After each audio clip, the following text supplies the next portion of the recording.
W'eddwaliro ly'e Mitima Uganda Heart Institute. Olwaleero olunaku lukulu nnyo kubanga tutuuse ku point y'okutandika tutemye omusingi okutandika okuzimba eddwaliro ery'e Mitima. Tuli wano ku ettaka lya eka 10. Gavumenti owa President yatuwa ettaka lino era land title nebikwatako yona byakulibwa ne perimeter walls by'omulaba twabizimba. Kati gavumenti yatuwa yewola esente obukadde bwa $7 okuzimba n'okuteekamu ebyuma mu ddwaliro lino.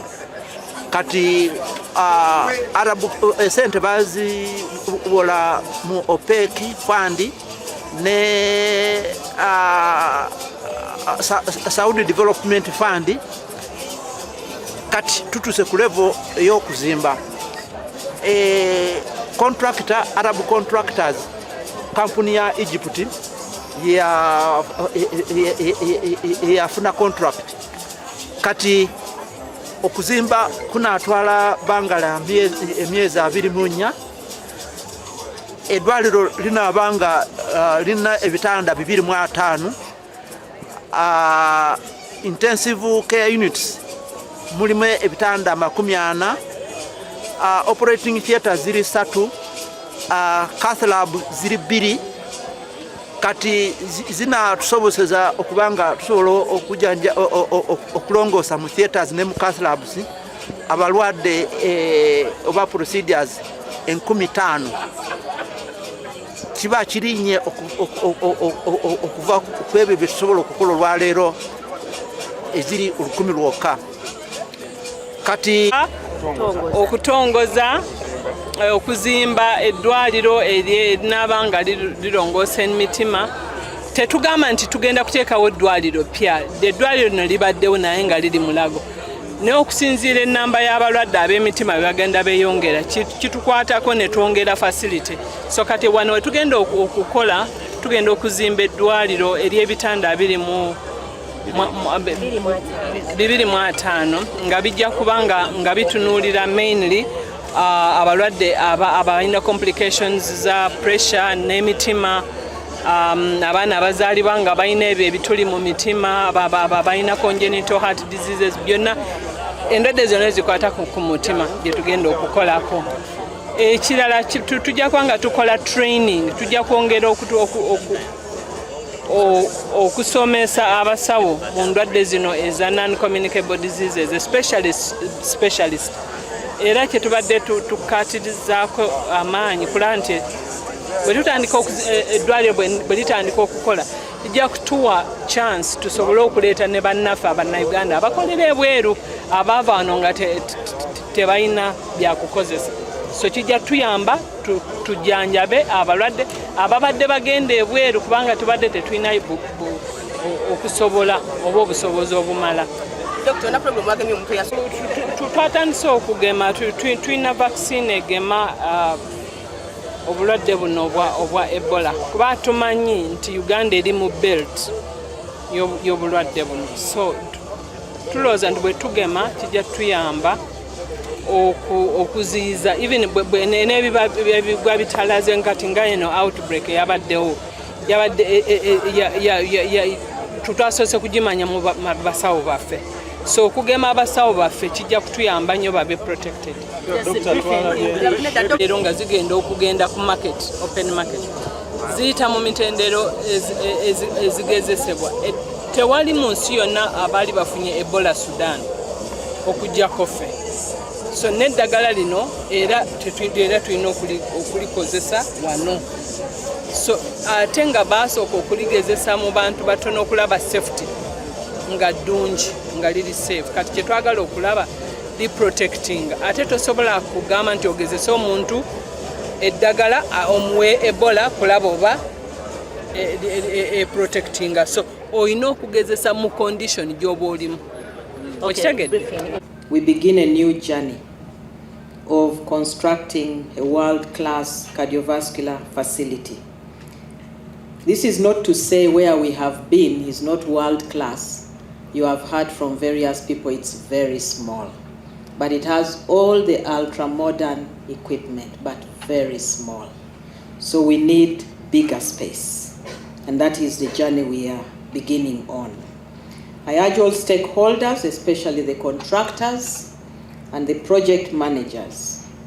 Let me give you a little bit of caution. Earlier on, you heard me say we have a number of projects running. The eyes of the people are on us. They will be comparing you with the other projects and the speed that you're undertaking. You have done several projects with us. Please give us quality, timely results. Quality, timely results. Especially as we are beginning campaigns and elections. This is one of our deliverables. Because we are all candidates for the Heart Institute. Unless you determine to do exercises and eat healthy, avoid alcohol, tobacco, you may be a candidate. Allow me also to appreciate the Arab Bank for Economic Development in Africa, OPEC Fund for International Development, and the Saudi Fund for Development, and the Arab contractors for their commitment to delivering this project. Since we had the signing, things have been moving so fast, so we are extremely excited. I want in a special way to appreciate the Uganda Heart Institute Board of Directors, the steering committee, the technical subcommittees, and the project implementation unit for your dedication in making this project a reality. Let me also in a special way single out Dr. Magino, who has been very keen, running up and down, keeping us on our toes, following up on this project. Thank you very much. With today's grant to have His Excellency Yoweri Kaguta Museveni as our president, because he's a statesman, he's a team player, very knowledgeable, consistent. He's a champion in the management of non-communicable diseases. Remember when he was running in the sitting room during that time? Do you remember? I remember seeing on TikTok somebody running and he was having a very small car room. He runs, he falls into a plate. He runs and he falls into... Do you remember that? Yes. And so we have come from far. I want you to remember Okwesemula. The washing of our hands. And our president did all this so that we save lives. Because of the experience we went through, he definitely had to enhance the salaries of our staff. And this is a big achievement, members. I know how much you get. I don't want to speak about it now. Let me go to his speech. I urge all stakeholders, government agencies, project supervisors, United Arab contractors, and the Uganda Heart Institute leadership to ensure value for money and timely delivery of this project. Delays should not be entertained at any level. Delays, I repeat, should not be entertained at any level.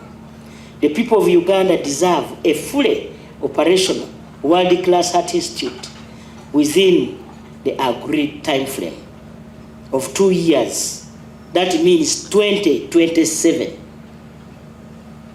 This facility must be ready. Let me take this opportunity to congratulate Uganda Heart Institute on this milestone. I have no doubt that this new facility will enhance cardiac care, training, and research, not just for Uganda, but for the entire region. I also extend my deep appreciation to our development partners.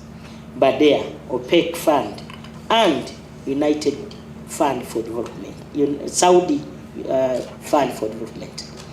Unwavering support in strengthening Uganda's healthcare sector. Your continued collaboration is vital in improving the well-being of our people. As I conclude, I have always told you about preventive healthcare systems. I want to urge the Ministry of Health to continuously inform Ugandans that prevention is better than cure. It is my pleasure to officially ground break the construction and equipping of the Uganda Heart Institute home here at Naguru. I thank you, Yoweri Kaguta Museveni, the President of the Republic of Uganda.